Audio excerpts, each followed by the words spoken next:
Enflammée, Isabelle Maréchal est brûlante de chaleur humaine. Isabelle Maréchal. Notre début d'émission d'hier vous a fait grandement réagir. Vous avez été des dizaines d'auditeurs à continuer de nous envoyer des commentaires, en fait, même après l'émission. Constamment. Là, vraiment, les médecins, le système de santé, plusieurs témoignages, là, plusieurs personnes sont touchées par ça. Oui, puis des gens qui disent moi, j'ai peur de perdre mon médecin de famille, parce que c'était un peu le témoignage qu'on avait. Ouais. J'ai peur de ne pas avoir accès à des soins. Et parmi les gens aussi qui nous ont écrit, il y a une médecin de famille affiliée au groupe de médecins de famille GMF du CLSC Hochelaga Maisonneuve à Montréal. Elle est également professeure adjointe de clinique à l'Université de Montréal. C'est la docteure Pascale Brault. Elle a tenu à m'écrire justement pour m'exprimer son inquiétude de professionnelle de la santé face au projet de loi 106 et à ses répercussions sur les patients. De ce que je comprends de l'histoire de la docteure Brault, vous allez voir, c'est probablement, elle fait partie du tiers des médecins qui travaillent vraiment fort dans le réseau de la santé. C'est toujours ceux-là qui sont prêts à témoigner. On est très content de vous avoir à l'émission, docteur Brault. Merci d'avoir pris le temps de m'écrire d'abord. Qu'est-ce qui est important pour vous de dire à notre public, là? Ben, c'est important de dire, je pense. Ben, d'abord, merci de me recevoir. Puis je profite de votre audience un peu pour dire que les médecins de famille, en général, je pense, on souhaite vraiment fort que ça se règle, puis on souhaite fort travailler pour le bien de tous les patients. Ça n'a jamais été notre choix d'exclure des patients, ça n'a jamais été notre choix de faire que l'accès soit difficile.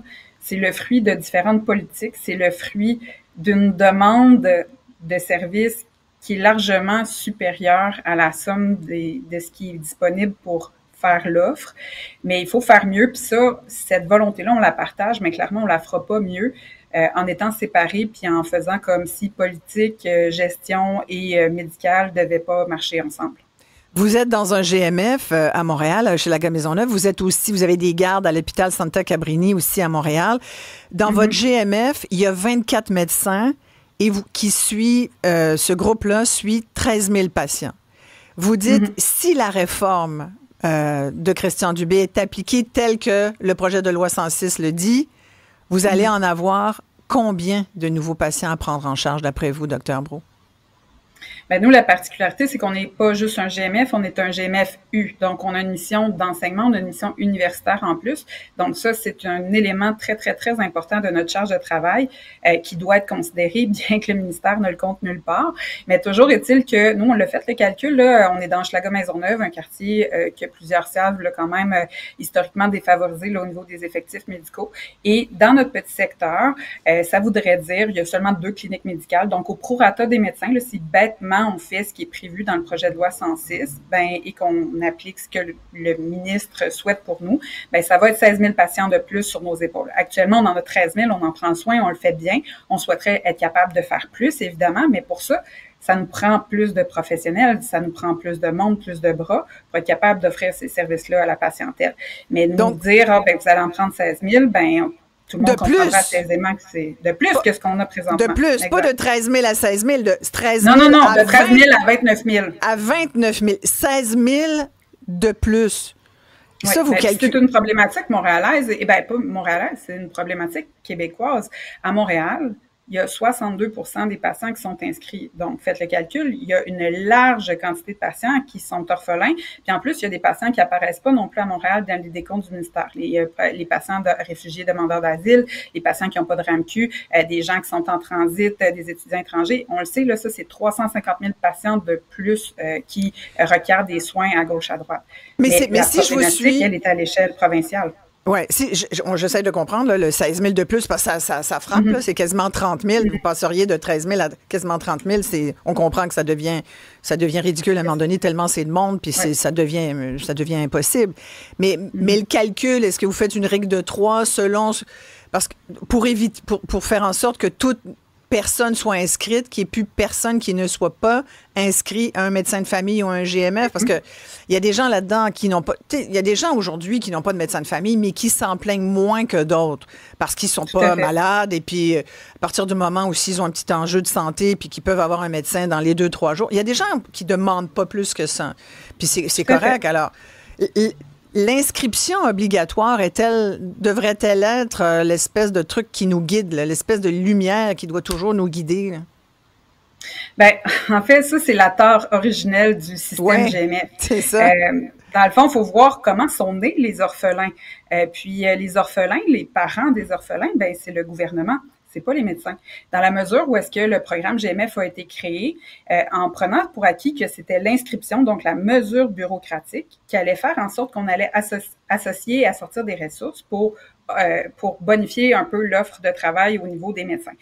Sauf que c'est venu aussi avec une exigence pour les médecins qui inscrivaient les patients de protéger ce qu'on appelle l'assiduité. Je m'excuse si c'est un peu technique pour l'extérieur, mais en gros, le fondement de ça, c'est de dire, vous allez recevoir des subventions pour vous aider à offrir des services à la population, mais en échange de ces subventions-là, vous vous assurez que les patients que vous inscrivez, vous devez absolument les voir avec des taux très élevés. Autrement, vous allez être coupé sur ce service-là. Et c'est comme ça que les patients orphelins sont nés. Si le gouvernement avait donné un plein financement associé tout simplement au fait qu'il reconnaît son rôle et sa contribution et son importance sur l'accès à la première ligne, il aurait dit, médecins de famille, nous sommes conscients qu'on doit vous épauler. Nous allons vous assurer que chaque patient de votre territoire, ben, il y aura un financement associé qui permettra l'embauche de ressources, puis on va travailler en collaboration pour offrir ces services-là. Mais c'est pas ça qu'ils ont fait. Ils ont créé l'assiduité, ils ont créé le financement fermé, et donc c'est devenu une chasse gardée. C'est pour ça que les gens qui auparavant consultaient à la clinique du coin, tout simplement, se sont vus mis à l'extérieur de ça, parce que dans le fond, là, il fallait que je protège chaque place de rendez-vous disponible, parce que sinon mon financement allait être coupé.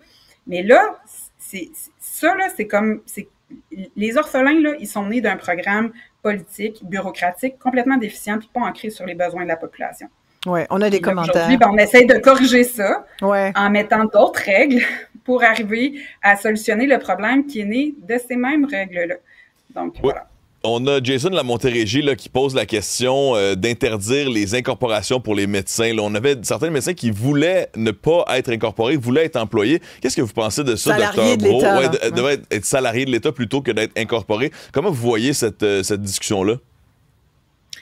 Ben, honnêtement, je pense que le gouvernement pourrait probablement arriver à le considérer, puis je pense que j'ai beaucoup de collègues qui pourraient souhaiter, puis moi-même parfois, qui pourraient souhaiter de dire, regarde, on devient salarié tout simplement, parce que les termes à ce moment-là de la relation deviennent clairs. Mais il y a deux choses que je vais ajouter là-dessus. La première, c'est que le gouvernement, c'est pertinemment que c'est pas à son avantage de nous salarier. Contrairement, bien qu'on puisse des fois penser le contraire, le gouvernement s'est quand même compté. Puis les heures des médecins sont jamais plafonnées. Moi, durant une semaine de garde, je peux faire du 80, 90, 100 heures. Ben puis j'ai pas de reprise après, j'ai du bureau à faire quand je reprends ma semaine ensuite. Ça, c'est jamais compensé. Ça vient avec les privilèges qui sont les miens. Je le prends, je le savais quand j'ai embarqué dans la profession. C'est pas ça la question. Mais si on me plafonne comme salarié, ben il faut voir que ça vient avec des contraintes de salariés que beaucoup de vos auditeurs connaissent, mais ça vient avec des avantages aussi, qui sont notamment la pondération d'un certain nombre d'heures, le fait qu'après du 35-40 heures, il y a du temps supplémentaire. Attendez, parce que là, on parle de salariés, Dr. Brault, on parle pas de syndiqués. Ouais. Moi, je vous ramènerais au statut de salarié gestionnaire, par exemple. Il y a plein de gens qui sont dans des entreprises, qui sont salariés, qui font des journées de fou, là, parce qu'il faut livrer le produit pour le client, puis ils sont pas payés en temps supplémentaire, parce que quand tu fais 300 000 ou 350, ça vient avec, justement. On parle pas de syndiqués de 40 heures semaine, là. Il y a déjà eu des postes de salariés comme médecins. Ils ont été abolis par le gouvernement. Donc, il y a une raison pour laquelle ça a été aboli, c'est que le gouvernement estimait que ça lui coûtait trop cher. Puis, il faudrait poser la question à Christian Dubé. Pourquoi, dans le contexte Westwood qui veut récupérer un droit de gestion sur le volet médical, pourquoi est-ce qu'il ne propose pas cette piste-là qui peut être explorée certainement? L'autre chose que moi, je défends, c'est que, ultimement, moi, je suis redevable de mon devoir par rapport aux patients. C'est-à-dire que, indépendamment des politiques du CIUS, tout ça, ou des CIS et des CIUS, là, peu importe l'organisation, quand j'estime que pour mes patients, il y a des problématiques, je peux les dénoncer. Alors que j'ai eu beaucoup de collègues, des inhalothérapeutes, des infirmières qui ont été témoins de différentes choses, puis qui se font dire par devoir de loyauté envers l'employeur de ne pas soulever ces enjeux-là. Donc, ultimement, moi, la liberté qui vient avec le statut de travailleur autonome, je la prends puis je la défends pour le bien de mes patients, puis je pense que c'est un outil dont je me sers bien puis qui sert bien mes patients a posteriori, mais qu'on ait cette réflexion-là collective sur OK, la valeur du travail des médecins, l'organisation du travail des médecins, comment on veut le faire, mais c'est pas ça du tout qui est dans le projet de loi 106. Le projet de loi 106 construit sur les déviances qui sont qui sont le fruit là, de plusieurs années de politique bureaucratique, puis ne corrigent pas fondamentalement ça. Donc, mais vous, ce qui vous choque, est-ce que c'est ce qui choque la Fédération des médecins omnipraticiens et par extension les spécialistes aussi, c'est la notion de... Mais c'est plus vous, en GMF, qui êtes touché, c'est-à-dire que si dans votre groupe de GMF, vous faites 3000 patients, l'autre d'à côté, il en fait 1000, vous allez être pénalisé par rapport au travail des collègues. Le gouvernement avait associé 25 de rémunération à la productivité globale d'un GMF. Là, c'est rendu à 15. Est-ce que c'est ça encore qui est, comme vous diriez, le gros bout de l'affaire, là? Ben, c'est un des bouts de l'affaire parce que en tout cas, n'importe qui travaille, peut pas c'est une aberration que de se dire ah oui, même ceux qui travaillent des heures et des heures et des heures et des heures et qui envoient tellement des patients, ben ceux-là on va les pénaliser. Puis je pense que plusieurs commentateurs sur la place publique l'ont nommé que c'était une politique qui avait pas de bon sens, de venir pénaliser tous les joueurs de manière équivalente sur la foi du fait que l'objectif, et il faut le rappeler, puis c'est un peu ça qu'on dénonce aussi au-delà de 106, c'est pas juste la question de la rémunération. En fait, c'est certainement pas juste de mon point de vue la question de la rémunération, tant que de se dire que l'objectif qui vient avec 106 dans les termes positionnés par le ministère, c'est pas réaliste. Fait qu'après ça, on peut bien se compter fleurette, là. Sauf que la manière dont le gouvernement voit les choses présentement, c'est de se dire, ah oui, nous allons faire une manœuvre qui va affilier tout le monde, mais les gens comprennent bien qu'entre un tableau Excel puis voir le médecin pour de vrai, dans la réalité, ben il y a quand même une grosse différence. Puis de faire reposer sur la responsabilité puis l'imputabilité des médecins d'y arriver, alors qu'on n'a pas les ressources pour le faire puis qu'on n'est pas présent dans ces grands nombres pour répondre à cette demande-là. Au-delà, Dr. Brault, au-delà, Dr. Brault, de tout ça, de la rémunération, du mode de rémunération salarié versus ce que vous avez en ce moment à l'acte, il y a quand même le fait que, selon Christian Dubé, puis là, vous me direz, parce que je posais la question à la FMOQ, votre syndicat, il semble que l'augmentation qui est réclamée par la FMOQ, ça serait l'équivalent de 30 d'augmentation de salaire des médecins sur 4 ans. On s'entend qu'on n'a juste pas ces capacités-là. Quand je dis on, là, c'est les patients du Québec, les contribuables. On ne peut pas consentir des hausses constantes aux médecins. Vous en conviendrez, surtout que ça a été documenté. Moi, j'ai lu plein d'études qui montrent que, à un moment donné, au salaire où vous êtes, là, les spécialistes comme les omnis, c'est pas une pièce de flux qui va avoir un effet. Vous savez, le montant en dollars n'a pas d'effet sur la productivité. C'est pas ça qui va faire. Les moyens, là, je suis avec vous. Sur les moyens, oui, on est d'accord, il faut plus de moyens. Surtout pour les spécialistes, puis par rapport aux chirurgies. Les médecins de famille, on n'est pas en reste. Médecins de famille aussi. Tout le monde prend les salles d'opération comme l'exemple, mais je m'excuse, mais ça vous choque. Ouais. Mais oui, parce que j'ai l'impression qu'on voit tout le temps les médecins comme deux classes à part. Là. Il y a les chirurgiens avec le salle d'op. Moi, comme médecin de famille, là, quand j'en ai pas des professionnels pour être capable d'offrir des soins à mes patients, là, puis j'ai pas accès à de l'aide psychologique, j'ai pas accès à des physiothérapeutes, j'ai pas accès à des intervenants sociaux, j'ai pas accès à des pharmaciennes. Quand j'ai pas accès à ces ressources-là, les infirmières, il y en a plein là. Okay? Quand j'ai pas accès à ça, en fait, pas moi. Quand mes patients n'ont pas accès à ça, ce sont des plages médicales qui sont utilisées. Et donc, moi non plus, je peux pas opérer.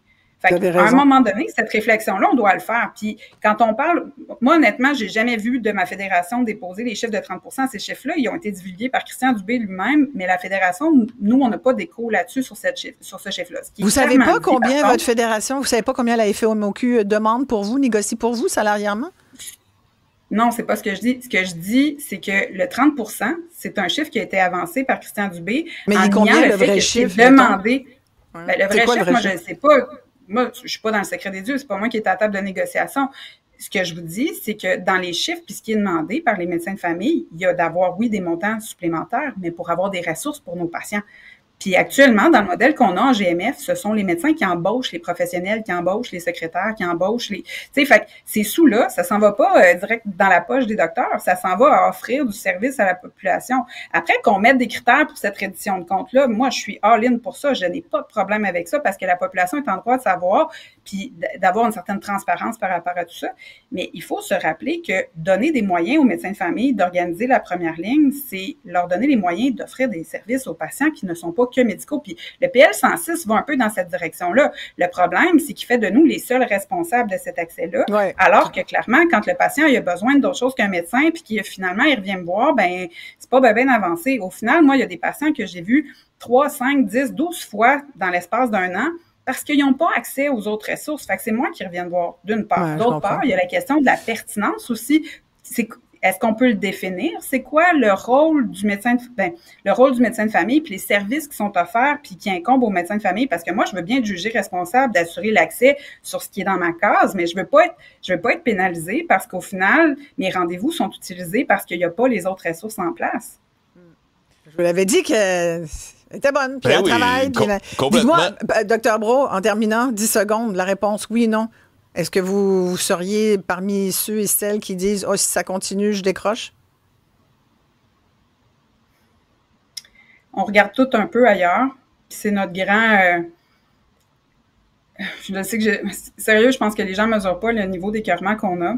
Moi, mes patients, je les adore. Puis me battre pour eux autres, c'est ce qui est le plus important pour moi. Puis d'offrir la qualité de service que je suis capable d'offrir dans le quotidien, c'est fondamental pour mes patients puis pour les autres patients. Puis je pense que tous les patients ont droit à ça. Mais après ça, la vocation, elle a ses limites à un moment donné parce que quand on te demande constamment de faire plus, mais qu'on t'en donne pas les moyens, ça conduit à un sentiment d'impuissance qui est terrible. Puis présentement, le moral des troupes est extrêmement bas parce que ça fait des années qu'on dit au gouvernement, on veut travailler avec vous, on veut faire le mieux pour les patients, donnez-nous les moyens, puis on va le faire ensemble. Puis là, présentement, ce que le gouvernement nous dit, c'est loin dans nos bureaux à la Québec, là, nous, on le sait, qu'est-ce qui est le mieux pour les patients. Nous, vous on regardez sait comment où? faire le dispatch. Vous dites, on regarde ailleurs, au privé? Ben, je regarde. Non, en Ontario? Moi, à Vancouver? Non, moi, je suis un docteur de système public, puis autrement, ben, je suis en train de me former en intelligence artificielle. Fait que, voilà. Donc, plus médecin. Ben, c'est pas... Mais on est à une croisée des chemins. J'aime profondément la médecine familiale. Je pense que c'est la plus belle profession qui existe au monde, pour peu que le politique la laisse tranquille puis nous laisse travailler. Docteur Brault, merci beaucoup. Docteur Pascal Brault, médecin de famille au GMF du CLSC Hochelaga-Maisonneuve, professeur adjoint de clinique à l'Université de Montréal. Merci bien. Tout de suite après la pause, on va se demander, hey, la ronde, êtes-vous allé cet été? Avez-vous envie encore que ce joyau montréalais, mais québécois, persiste? Et on veut que vous nous racontiez vos meilleurs souvenirs à la ronde. Oui. Moi, j'en ai quelques-uns, là, Isabelle. Là. Donc, écrivez-nous, appelez-nous 1-877-827-2346, 187 Cube Radio. Quels sont vos manèges préférés à la ronde, les beaux moments que vous avez vécus dans ce magnifique bac d'attractions en arrière de notre cours? Et on en parle avec Tristan Demers à l'instant.